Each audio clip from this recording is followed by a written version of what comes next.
BA प्रथम वर्ष हिंदी साहित्य के विद्यार्थियों, भक्ति काल के प्रमुख कवि सूरदास के संबंध में पिछली ई कक्षा में मैंने आपसे चर्चा की थी। उनके जीवन के संबंध में तथा उनकी रचनाओं के संबंध में मैंने आपको बताया था और मैंने उनके प्रथम पद की जो आपके पाठ्यक्रम में उसकी व्याख्या भी, विनय तथा भक्ति के पद की व्याख्या भी आपके सामने प्रस्तुत कर दी थी। आज उसी क्रम में उनके दूसरे पद, जिसमें वो सगुण उपासना की महत्ता का प्रतिपादन करते हैं, उसकी व्याख्या मैं आपके सम्मुख प्रस्तुत करने जा रही हूं। पद इस प्रकार है।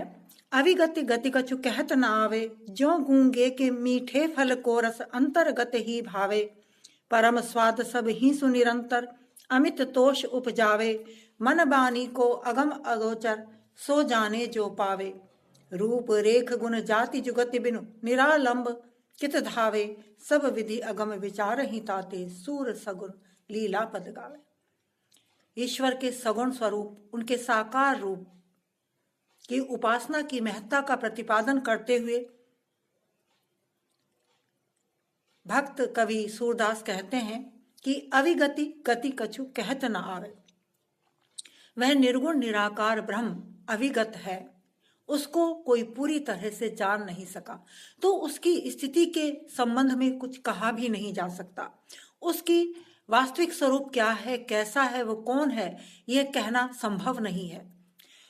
उस परम निर्गुण निराकार ब्रह्म को जिसने प्राप्त किया है, वो उस व्यक्ति की स्थिति भी गूंगे के समान हो जाती है। जो गूंगे मीठे फल को रस अंतर्गत ही भावे। जिस प्रकार से गूंगा व्यक्ति किसी मधुर फल को खा ले और उसके रस का स्वाद वो अंदर ही अंदर वो महसूस कर सकता है, लेकिन गूंगा होने के कारण किसी के सामने उसकी चर्चा, उसकी मधुरता की चर्चा, उसके रस की चर्चा कर नहीं सकता। परम स्वाद सब ही सुनिरंतर, अमित तोष उपजावे। वह परम स्वाद ग्रहण करता है, अपने हृदय में परम संतोष का अनुभव करता है, लेकिन उसकी चर्चा वो किसी से कर नहीं सकता। ठीक उसी प्रकार से निर्गुण निराकार ब्रह्म को प्राप्त करने का आनंद है। सन्यासी तपस्वी उस निर्गुण निराकार ब्रह्म की साधना करते हैं, उसको प्राप्त भी कर सकते हैं, लेकिन कोई भी उसकी चर्चा कर नहीं सकता, क्योंकि ऐसा करने में वो अपने आप को असमर्थ पाता है।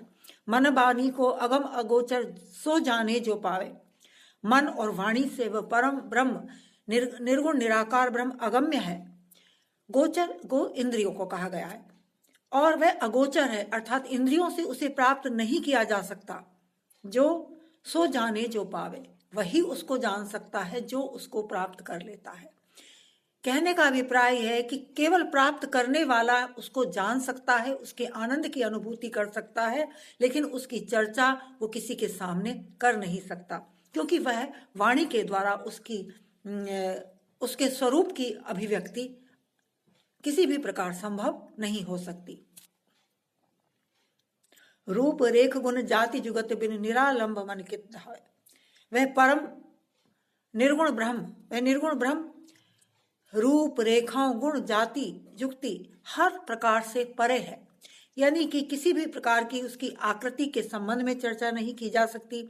उसके गुण, क्योंकि वो तीनों गुणों से ऊपर है, त्रिगुणातीत है वह ब्रह्म, और इसी प्रकार इस कारण से किसी भी युक्ति के द्वारा प्राप्त नहीं किया जा सकता। और निरालंब मन कित धावे, मन आश्रय विहीन होकर के, ना उसकी कोई आकृति है, ना उसका स्वरूप है, कैसे चर्चा करे, कहाँ पर ध्यान लगाए। इस तरह से निर्गुण मार्ग का आचरण करने वाला है, उसका अनुगमन करने वाला व्यक्ति का मन आश्रय विहीन होकर के इधर उधर भटकता रहता है, भ्रमित होता रहता है। सब विधि अगम विचार ही ताते, सूर सगुन पद गावे। इसलिए सूरदास जी कहते हैं कि उस निर्गुण निराकार ब्रह्म को मैं हर प्रकार से अगम्य मानता हूँ। उस तक पहुंचना सरल नहीं है, उसको प्राप्त नहीं किया जा सकता इन इंद्रियों के द्वारा, इन स्थूल इंद्रियों के द्वारा, चाहे वो नेत्र हो, चाहे त्वचा हो, या कुछ भी हो, उसके द्वारा उसको प्राप्त नहीं किया जा सकता। इसीलिए उस परमात्मा को अगम्य जानकर, उस निर्गुण निराकार ब्रह्म को अगम्य जान करके मैं ईश्वर के सगुण और साकार रूप के गुणगान करता हूँ, इन पदों के माध्यम से उसके रूप का गुणगान करता हूँ, उसका यशोगान करता हूँ।